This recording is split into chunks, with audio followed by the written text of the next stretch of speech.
Hampir sebulan setelah mereka makan di saung waktu itu, Nyonya Anggoro nampak tak segan makan menggunakan tangannya. Meski beliau melakukannya secara diam-diam dari para pelayannya. Beliau juga sudah menambah koleksinya beberapa sendal jepit dengan merek ternama dan harga yang fantastis tentunya. Paling tidak meski ia memakai sendal jepit itu tidak akan menurunkan harga dirinya, pikirnya. Ah, dasar orang kaya. Namun dari semua perubahannya itu, sifat angkuhnya masih saja ia pertahankan. Memerintah sana-sini pada pelayannya sudah menjadi kebiasaan hidupnya. Seperti pagi ini, wanita parut tersebut nampak berteriak-teriak memerintahkan pada pelayannya untuk membuatkan secangkir kopi buat suaminya. "Bik, buatkan kopi seperti biasa untuk tuan," perintahnya. Ariana yang baru keluar dari kamarnya hanya bisa memperhatikan ibu mertuanya itu dari lantai atas.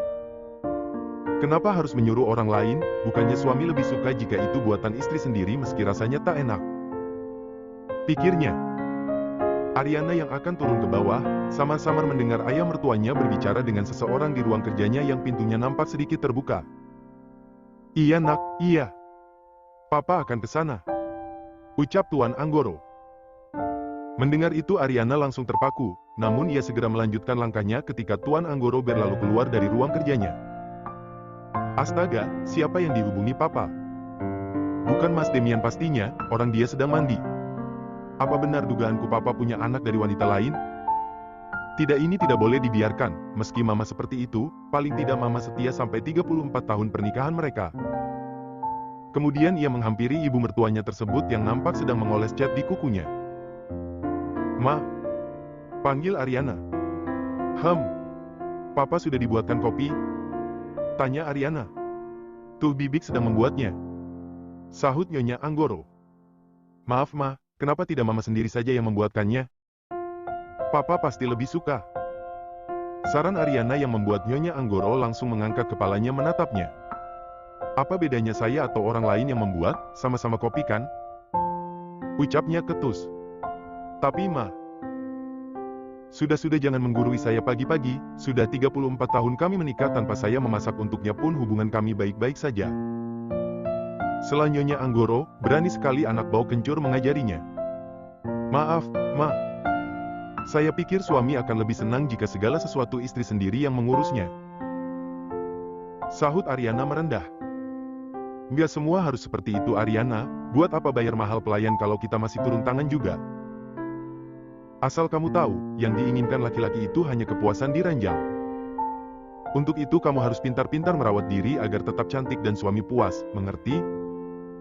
ujar Nyonya Anggoro tetap dengan pendiriannya. "Baik, Ma." Ariana nampak menghela napasnya, kemudian ia meninggalkan ibu mertuanya tersebut menuju dapur. "Bik, biar saya yang membuatkan kopi buat Papa dan suami saya," ucap Ariana pada artnya tersebut. Setelah selesai membuatnya, lalu Ariana membawanya ke meja makan yang nampak Tuan Anggoro sudah berada di sana sembari membaca surat kabar pagi. "Apa kamu yang membuatnya?" tanya Tuan Anggoro setelah menyesap kopinya. "Iya, Pak. Sekalian buat untuk Mas Demian. Pantas berbeda.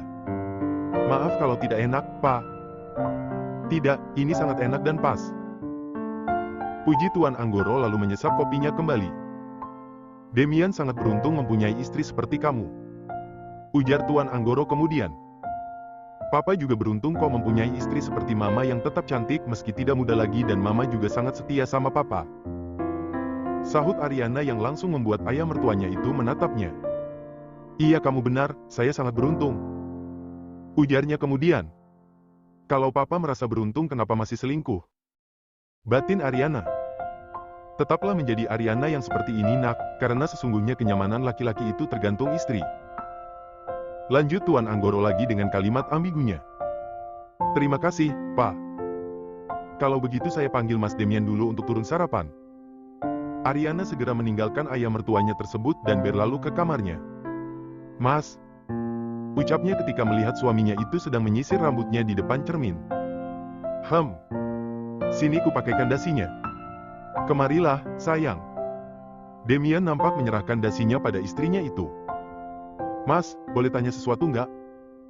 ucap Ariana sembari memakaikan dasi pada suaminya itu. Katakan.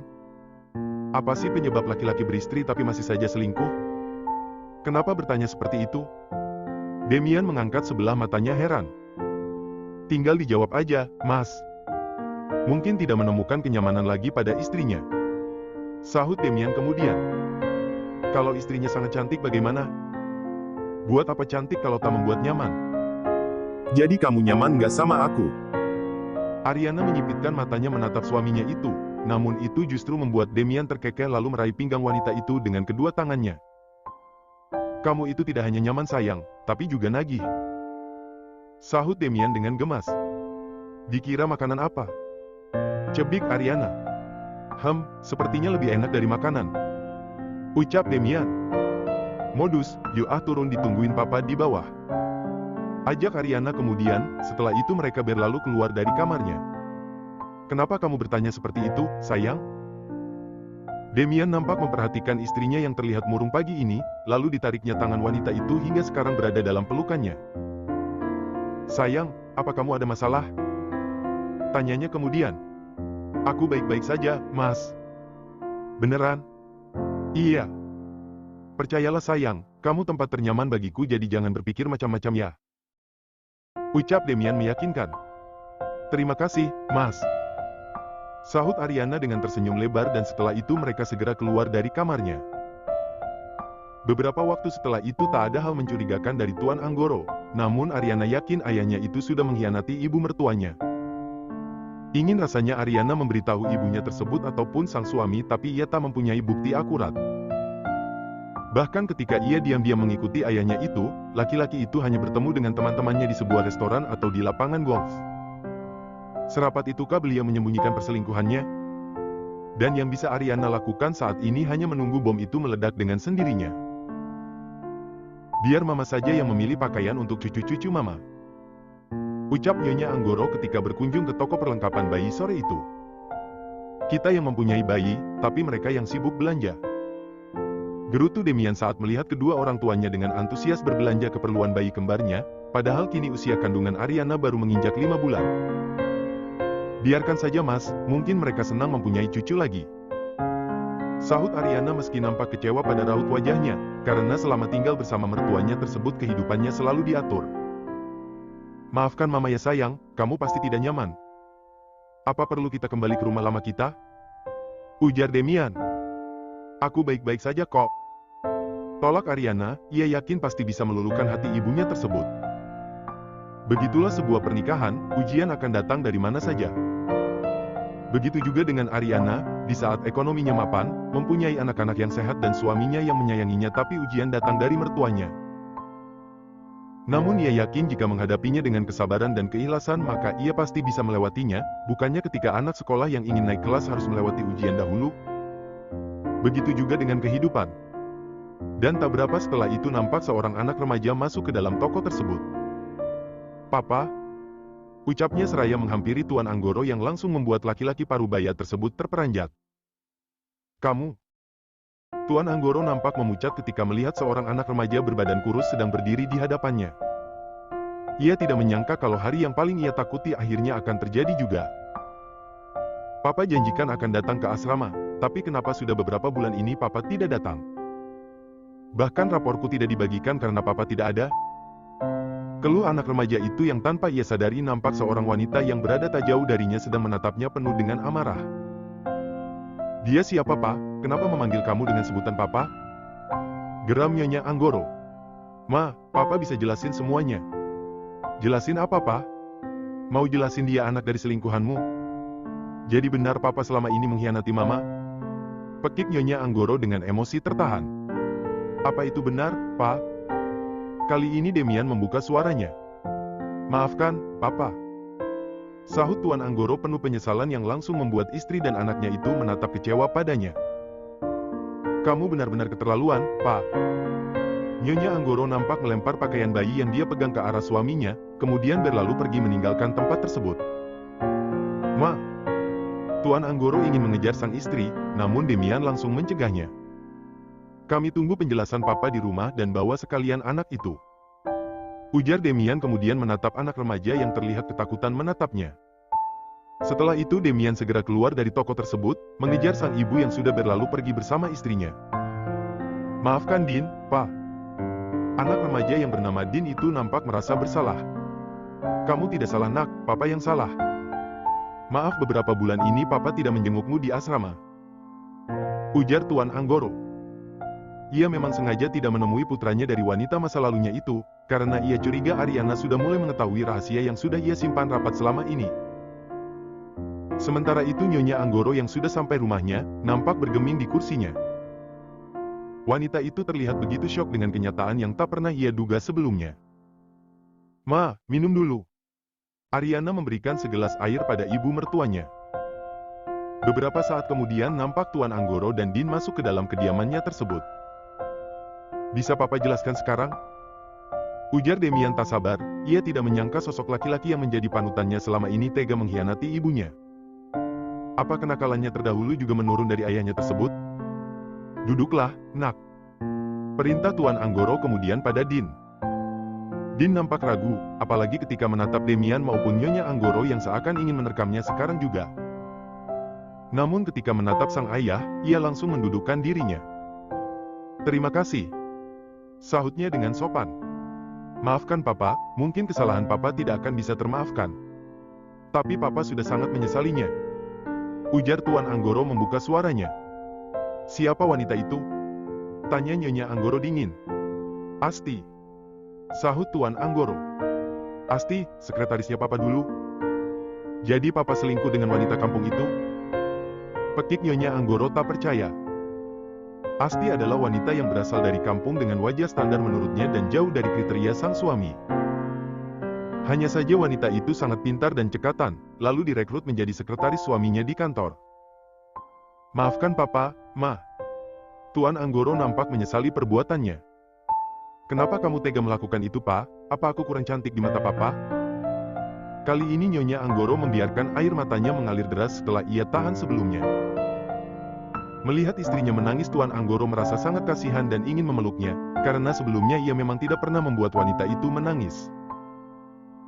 Namun kesalahannya sangat besar hingga membuatnya merasa tidak pantas untuk sekedar menyentuh wanita itu. Maafkan papa, ma. Papa hilaf waktu itu karena terlalu terbuai dengan perhatian Asti yang tidak pernah papa dapatkan dari mama selama ini. Ucap Tuan Anggoro jujur, mengingat bagaimana dulu ia mendapatkan perhatian lebih dari sekretarisnya tersebut yang lama-kelamaan menimbulkan benih-benih cinta di antara mereka. Tapi karena perasaan bersalahnya pada sang istri, ia segera mengakhiri hubungan gelapnya lalu memecat sekretarisnya tersebut. Namun tanpa ia tahu Asti pergi membawa sebuah janin dari hasil buah cinta mereka. Kemudian setahun yang lalu ia begitu terkejut ketika ada seorang anak remaja menemuinya dan mengaku sebagai putra kandungnya. Tuan Anggoro yang tak percaya begitu saja, langsung memerintahkan Victor untuk mencari informasi termasuk melakukan tes DNA dan ternyata Din memang putra kandungnya. Nyonya Anggoro nampak menghela napas panjangnya, meskipun selama ini ia jarang memperhatikan sang suami. Namun bukan berarti suaminya itu bisa seenaknya berselingkuh di luar sana. Ia kira selama ini rumah tangganya baik-baik saja, karena suaminya itu pun tidak pernah protes dengan sikapnya yang ia akui memang terlalu cuek dan lebih memilih sibuk dengan kegiatannya sendiri. Apa kalian masih bersama? Ucapnya kemudian dengan nada getir. Ibu sudah tiada sejak melahirkan saya. Kali ini Din yang menjawabnya setelah sekian lama hanya bergeming di tempat duduknya. Mereka semua nampak menatap Din dengan pandangan terkejut, kecuali Tuan Anggoro yang sudah tahu sebelumnya. Maaf, sebenarnya saya tidak berniat untuk mengganggu keluarga papa atau mendapatkan pengakuannya. Karena itu memang amanah dari mendiang ibu, tapi sejak nenek yang merawat saya tiada, saya merasa sebatang kara di dunia ini. Jadi maafkan saya jika kehadiran saya mengusik keluarga Anda. Mungkin setelah ini saya akan kembali ke kampung saja. Ucapnya lagi dengan polos. Mendengar ucapan Din, Nyonya Anggoro nampak bergeming. Meski ada kelegaan di hatinya karena suaminya sudah meninggalkan wanita itu cukup lama, tapi tetap saja pengkhianatan laki-laki itu sudah melukai hatinya. Tidak, jangan lakukan itu. Kamu punya hak tinggal di sini. Celetuk Ariana tiba-tiba, entah kenapa ia merasa nasib Din persis dengan Rico sebelumnya. Namun karena ucapannya itu ia langsung mendapatkan tatapan tajam dari suaminya. Kamu akan tetap tinggal di asrama dan melanjutkan sekolah di sana Din, ini sudah menjadi keputusan papa. Tegas Tuan Anggoro kemudian. Sifat Din sungguh seperti ibunya, penurut dan tidak banyak protes. Bahkan ketika waktu itu ia memutuskan sepihak hubungan gelapnya dengan wanita itu, Asti sama sekali tak protes kepadanya. Bahkan wanita itu cenderung menyalahkan dirinya sendiri karena perbuatannya yang sudah berani bermain api dengannya. Maafkan aku, Asti. Kini Tuan Anggoro hanya bisa menyesali perbuatannya. Asti pasti sudah banyak menderita karena kehamilannya hingga membuatnya stres dan meninggal saat melahirkan Din waktu itu. Mama, ingin sendiri. Nyonya Anggoro nampak bangkit dari duduknya kemudian berlalu pergi dari sana. Sedangkan Demian yang terlihat begitu kecewa juga berlalu pergi. Dan semenjak kejadian itu Nyonya Anggoro lebih banyak mengurung diri di kamarnya. Tak ada wajah yang dipoles make up atau dandanan glamornya, wanita itu nampak pucat tak terawat. Begitu juga dengan Demian, kenyataan ayahnya mengkhianati ibunya. Membuatnya malas bertemu dengan laki-laki itu, hingga ia sering pulang larut malam hanya karena ingin menghindari ayahnya tersebut. Namun di balik sikapnya itu, justru Ariana merasa kesepian saat ini. Karena Demian lebih banyak mendiamkannya dan berkata seperlunya padanya, mungkin laki-laki itu masih marah karena perkataannya waktu itu pada Din. Seakan dirinya lebih membela anak dari hasil selingkuhan ayahnya tersebut. Mas, tidak bisakah kita sarapan bersama? Mohon Ariana ketika suaminya sedang bersiap-siap ke kantornya. Hari ini aku ada meeting pagi, sayang. Sahut Demian seraya memasukkan beberapa berkas ke dalam tas kerjanya. Tapi tidak mungkin juga kan meeting di saat jam sarapan? Protes Ariana, ia harus mengambil sikap kali ini karena suaminya itu benar-benar sudah keterlaluan. Selalu melewatkan sarapan paginya dan pulang pun selalu larut malam hanya karena ingin menghindari sang ayah. Aku sarapan di kantor saja, sayang. Tolong mengertilah. Sahut Demian yang nampak masih sibuk dengan berkasnya. Tidak bisakah kita mengakhiri ini semua mas dan memaafkan papa saja, rumah ini menjadi sangat tidak nyaman. Mohon Ariana yang langsung membuat Demian menegakkan tubuhnya lalu menatapnya. Aku tak habis pikir denganmu sayang, apa kamu tidak pernah memikirkan bagaimana perasaan mama hingga menyuruhnya untuk memaafkan papa yang jelas-jelas sudah mengkhianatinya bahkan kamu juga menyuruh bajingan itu untuk tinggal di rumah ini. Ujar Demian dengan emosi tertahan. Maaf waktu itu aku bicara hanya mengikuti naluriku sebagai seorang ibu, karena nasib Din. Jangan sebut namanya di rumah ini. Sela Demian. Nasib anak itu dan Riko hampir sama, mas. Lanjut Ariana dengan menahan isakannya. Melihat kesedihan istrinya, Demian nampak menghela napas panjangnya. Maafkan aku. Ucapnya, kemudian membawa wanita itu ke dalam pelukannya. Meskipun kamu tidak bisa memaafkannya, tapi bisakah kita sarapan bersama? Mohon Ariana yang masih berada dalam pelukan suaminya. Maaf, aku belum bisa sayang. Demian mengurai pelukannya, lalu mengecup kening istrinya tersebut. Kamu makan yang banyak ya, jangan capek-capek dan banyak istirahat. Imbunya lagi seraya mengusap lembut perut besar wanita itu. Setelah itu Demian berlalu pergi ke kantornya, sungguh saat ini dia tidak mau berdebat dengan sang istri. Aku merindukanmu, mas. Gumam Ariana seraya melihat kepergian suaminya. Sejak kejadian waktu itu, Demian berubah sangat dingin bahkan laki-laki itu sama sekali tak pernah menyentuhnya. Hanya berbicara seperlunya meski masih dengan nada manis seperti saat ini. Mom, kenapa Dedi jarang pulang? Tanya Riko pagi itu setelah beberapa hari ini tak melihat ayahnya ikut sarapan bersama. Dedi setiap hari pulang kok sayang, hanya saja Dedi sedang banyak pekerjaan jadi pagi-pagi sekali Dedi sudah pergi. Sahut Ariana menjelaskan, akhir-akhir ini Demian memang sering pulang larut malam dan berangkat sangat pagi. Selain karena ingin menghindari sang ayah, Demian memang sedang mengerjakan proyek barunya yang mengharuskannya bolak-balik keluar kota. Nenek juga kenapa sekarang tidak pernah ikut sarapan bersama kita, Mom? Tanya Riko lagi dengan penasaran. Kalau nenek sedang kurang sehat sayang jadi nenek sarapannya di kamar saja. Sahut Ariana sembari melirik ke arah ayah mertuanya tersebut yang tampak sedang menghabiskan sarapannya dengan diam. Baiklah, setelah sarapan Riko mau lihat nenek di kamarnya. Ucap Riko lalu mulai menghabiskan sarapannya. Itu lebih baik, sayang. Siapa tahu setelah melihat Riko nenek langsung sehat kembali. Ariana nampak tersenyum menatap putranya tersebut. Sedangkan Tuan Anggoro terlihat bangkit setelah sebelumnya menyesap kopinya. Papa sudah selesai, terima kasih masih bertahan di rumah ini nak. Ucap Tuan Anggoro seraya menatap lekat Ariana. Papa baik-baik saja. Ariana melihat Tuan Anggoro nampak sedikit kurusan, wajahnya layu sepertinya kurang tidur. Beberapa hari ini laki-laki itu nampak tidur di ruang kerjanya, karena Nyonya Anggoro selalu mengusirnya ketika ingin masuk ke dalam kamarnya. Ariana merasa sangat kasihan pada ayahnya tersebut yang terlihat sangat berantakan. Di tempat di mana Papa akan menghabiskan hari tua Papa, sahut Tuan Anggoro. Tapi Pak, tolong titip Demian dan mamanya ya serta jaga cucu-cucu Papa dengan baik. Sela Tuan Anggoro dengan nada memohon. Setelah itu ia menarik kopernya, kemudian berlalu pergi meninggalkan mansionnya tersebut. Melihat kepergian ayahnya, Ariana nampak menghela napas panjangnya. Dampak dari perselingkuhan memang selalu menyakitkan, tapi tidak bisakah mereka saling memaafkan saja dan memulai hidup baru dengan menghabiskan masa tua bersama? Toh kejadian itu sudah 17 tahun berlalu dan selama itu pula Tuan Anggoro hidup dengan rasa penyesalannya hingga tak pernah protes sedikit pun dengan sikap Nyonya Anggoro yang terlalu cuek dan membiarkan wanita itu berbuat sesuka hati asalkan bahagia. Sementara itu, Riko yang baru masuk ke dalam kamar sang nenek nampak berjalan menghampiri wanita parubaya tersebut. Momi bilang, nenek sedang sakit. Apa nenek sudah sarapan? Ucap Riko setelah mendekat. Nyonya Anggoro langsung mengulas senyumnya menatap cucunya. Meski masih sangat kecil tapi bocah itu selalu peduli dengan orang sekitarnya. Ia akui Ariana mendidik cucunya itu dengan sangat baik dan untuk pertama kalinya ia merasa sangat malu dengan keangkuhannya selama ini yang kini telah membuatnya hancur. Nanti nenek akan sarapan, sayang. Apa kamu mau pergi sekolah? Sahut Nyonya Anggoro. Sebentar lagi, Nek. Ayo nenek makan, mau Riko suapi. Riko menatap nampan berisi bubur ayam di atas nakas yang terlihat masih belum tersentuh. Nenek bisa sendiri, nak. Tapi nenek harus banyak makan biar sehat.